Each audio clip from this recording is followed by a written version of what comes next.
Epoxy flooring is the base to any great garage or shop. Today we're going to walk through how to do some great epoxy to get that killer look.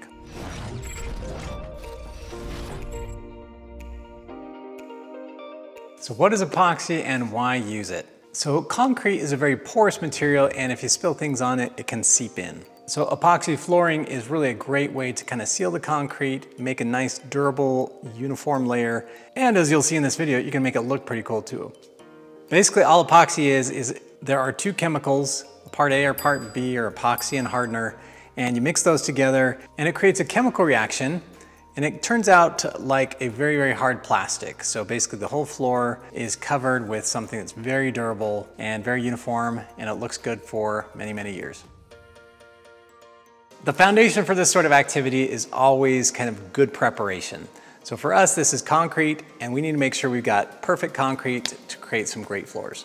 Unless you got freshly poured concrete, what can happen to concrete over time is you get things like spills, debris, other things that kind of prevent it from actually adhering very well. So to prepare the concrete, let me tell you some of the steps we did. First, we got a power washer. We washed out everything, tried to make the floors as clean as possible. This included all the saw cuts or expansion joints, trying to get all the debris out of there.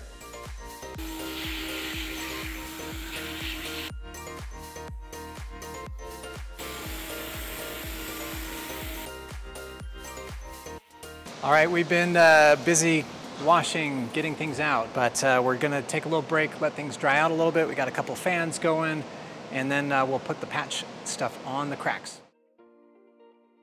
The next step was preparing those cuts and things. We didn't want debris and stuff to get back in there, so we actually used some crack sealer, is that what they call it? Patch kit. So we actually used a patch kit to kind of get all those cracks so they'd be pretty seamless. The patch material actually still does allow the cement to move and not crack. Once we got all the seams filled, the next part was preparing the concrete. So we actually rented a diamond grinder. This takes the cement and actually grinds away the top layer, so you're left with kind of a new, fresh layer of concrete underneath. So today's gonna be grinding. It's gonna be really dusty. I'm not sure how much you're gonna be able to see. This was by far the messiest part. It creates a lot of dust. You can use it with water, but then it just kind of makes, I'll call it muddy, sloppy everything. So it's gonna pick your poison. So once we had it all ground down, we didn't want to put epoxy on all that dust. So again, we had to sweep it all out. We pressure washed it about 3 more times. After that, another key is you want to make sure it's extra dry. We actually let it dry for 2 days with some fans blowing on it. The next step after that is pretty critical as well. It is the primer. So today's the day we're going to be doing some epoxy. First goes on the primer. We're going to tape off a few places just to make sure that we got a nice crisp edge. We have taped off some of the thresholds and also just the front garage area. That door, and then back there, we're not going to do epoxy in that back area. So basically this is what comes in the kit. So this bigger barrel is the part A, and then these ones are the part B. All right, so we just combined parts A and B. So the primer is specially chemically formulated to adhere really well to the cement and also to the epoxy. So you got to make sure you stir it really well so it's evenly mixed, and then you pour it all out on the concrete. Then some of the next key steps are moving around with a squeegee, kind of making sure you get all the epoxy in the right areas.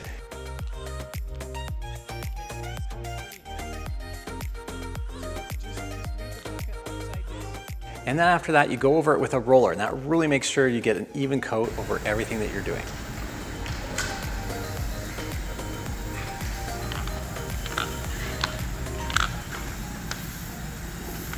We're in phase 1 of phase 1, so we're doing the first part of the primer. So got the mixing done. We're now doing the application. So again, we're rollering it out. We're doing the squeegee. We got 4 different kits, so 4 different buckets to cover the area we need. So we've got one here that we're pretty close on getting it all even. So they're doing a really good job. And then we got the next one that we're just starting the squeegee.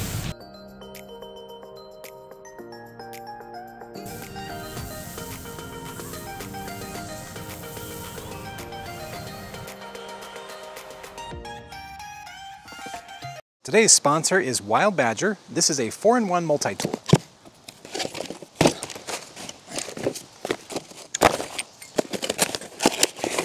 So the 4-in-1, you've got your weed eater, you've got a chainsaw, you've got a hedge trimmer. I think this is the 4th one. It's a brush cutting blade. There's a square drive in the middle of the shaft. And to connect this one to another one, you basically take this one out, kind of twist it a little bit, and gotta put another one in. Roll it until it snaps closed. And then this is your unit. We are ready to go. This is the Wild Badger 4-in-1 tool. It can cut grass with the string trimmer, quickly cut that overgrown grass your lawnmower misses with its 15-inch cutting width. It can clear thick weeds with the brush cutter. It can shape bushes with the hedge trimmer, trim those messy hedges in just minutes with the 18,000 RPM motor. And it can cut tree branches with the pull saw. Switching tools is super easy. It only takes seconds. It's light, easy to carry, and powerful enough to finish the job fast. Plus, it has a smart chip that helps save power and gives you longer battery life. The batteries last a long time and charging is quick so you can get back to work without waiting. One tool, 4 jobs, less work. So if you haven't had a chance to upgrade your yard tools to electric, now's the time. If you're interested in a product like this, I'll leave a link in the video description below.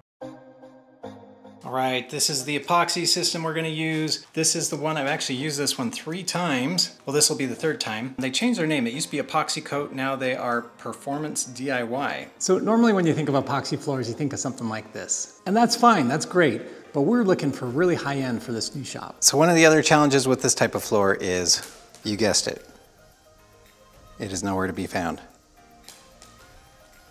Do you see it? I don't. So the epoxy kit that we chose was a metallic.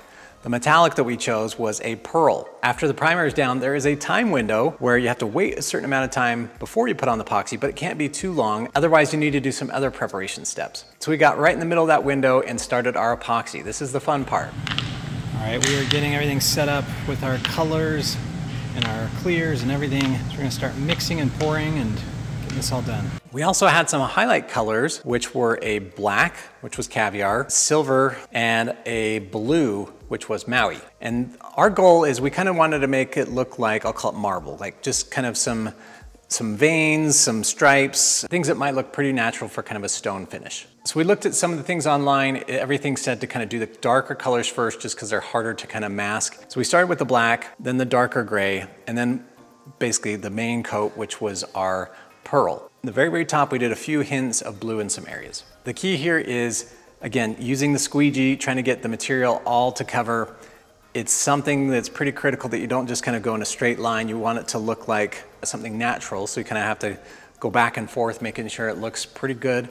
And then topped it off with some areas of blue, and then just blended it in. We did use mostly squeegees, some rollers. Again, the rollers we didn't do very heavy, more just kind of move some material around. And this metallic epoxy, it does flow pretty well. So even after you get it, it might not look good, but then it kind of starts to flow and it really does look quite natural. It looks really good. After we were done pushing the material to where we thought we liked it, we let it sit and it continued to flow. I did add on some aluminum oxide. It almost looks like salt. Basically throw it in the air and that provides a little bit of grit because the epoxy, when it's wet, it can be really slippery. So once we were satisfied, the next step is just wait. So we had to wait for about 3 or 4 days before we can kind of walk on it or put things on it. But we're really pleased with the outcome, and I think this will be a fantastic base to our shop. Really cool marble effect. The actual, if you get close, it's got kind of the metallic thing. So if you've ever done car paint, it kind of has that sort of sheen and shimmer to it, and really looks kind of got depth, like 3D, kind of like a marble countertop, something like that. So this is really, really cool. I like the colors that we've done. Again, if you're looking to do your garage or something like that, this is DIY Performance Epoxy, and they've helped out a lot. They helped make this all possible, so please go check out their website. They've got lots of different colors, kits, options to fit every size and budget. So now that the floor is dry, I'm gonna show you some of the spots that I really like. I think turned out well. So again, a little bit of grittiness, that's the aluminum oxide that you throw on so you don't slip. But essentially, I really like kind of the swirls and how things blend, colors that we chose. Again, I think it turned out really well. I do like that we added the blue. I think the light gray is good, the dark gray is good. One comment I would have on the black is the black was really difficult to kind of, I'll call it cover up. So we started with the black because we thought, yeah, we don't want that on top. It'll definitely kind of be very heavy. So we thought we'll put it underneath. We did it very sparingly, but even then, the other colors really didn't cover it up as well as we thought. Again, not a problem. It was pretty easy to keep at it, keep adding material, pulling it away. But yeah, like if you put like little drops as you were kind of putting things down, if there are little drops, it actually looked like kind of oil spills, and it's like, ugh. And yeah, so we really had to go after those, but that'd be the only comment I'd have about colors. We're very pleased with the colors we picked. We're pleased with how it turned out. I've always wanted to do this, and so now that we've done it, I think it looks really good. We're really thrilled with the floors. We're really thrilled to be getting into a new shop. I've been hinting at that for a while. We're now starting to make the dream happen. In a future video, we're gonna kind of go through more about the setup of our shop, some of the tools, moving in, all that fun stuff. So if you're interested, please subscribe and follow along. That'll do it for this time. See you next time. Oh my gosh, there's so many, all the noise, I can't do it. The epoxy flooring. Did you get the sexy shaved legs too? I shaved my legs.